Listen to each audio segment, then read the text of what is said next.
This is the Irpin River, and its waters literally saved Ukraine's capital Kyiv from falling to Russians. Since day one of the full-scale war, the Kremlin has seen Kyiv as its #1 target. To lay siege to the city, Russia launched 107 battalion tactical groups at Ukraine's borders, the largest buildup of military force since World War II.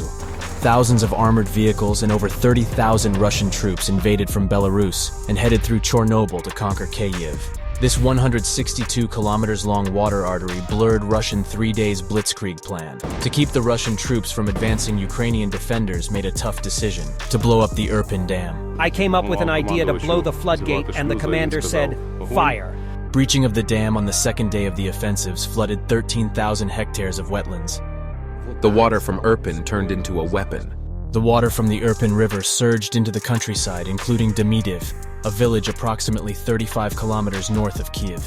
The villagers' homes resembled solitary isles on water, flooded, resolute, and not under Russian occupation. The level of water was increasing 1 meter per day. We saw the results straight away.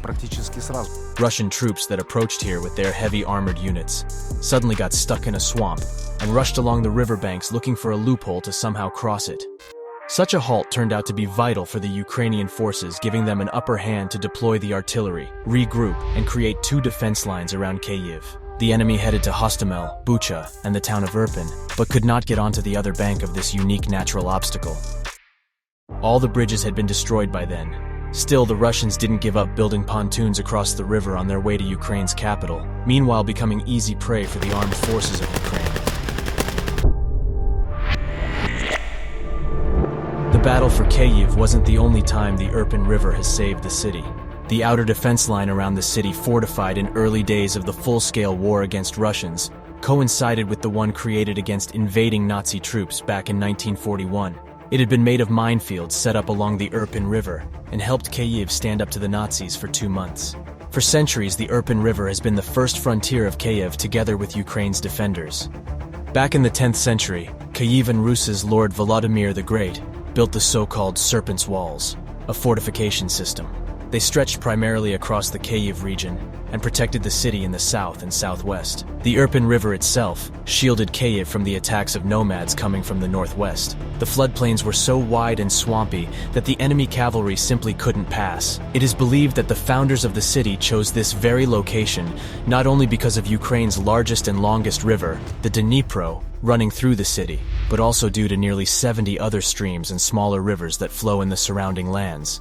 Meanwhile, making Kyiv a great European fortress. The Russians followed the path of many invaders which tried to conquer Kyiv since time immemorial. Though in less than several weeks they were forced out of the region, incurring enormous losses.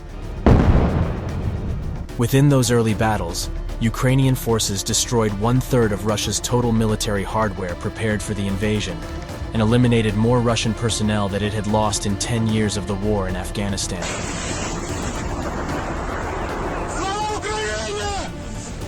If Russians had successfully captured Kyiv, I am sure they would have somehow gotten rid of President Zelensky. And Kyiv is still standing, reflecting its might in the waters that keep flowing in, as if saying, "I won't be conquered, not in another 3 days, not in a year, never."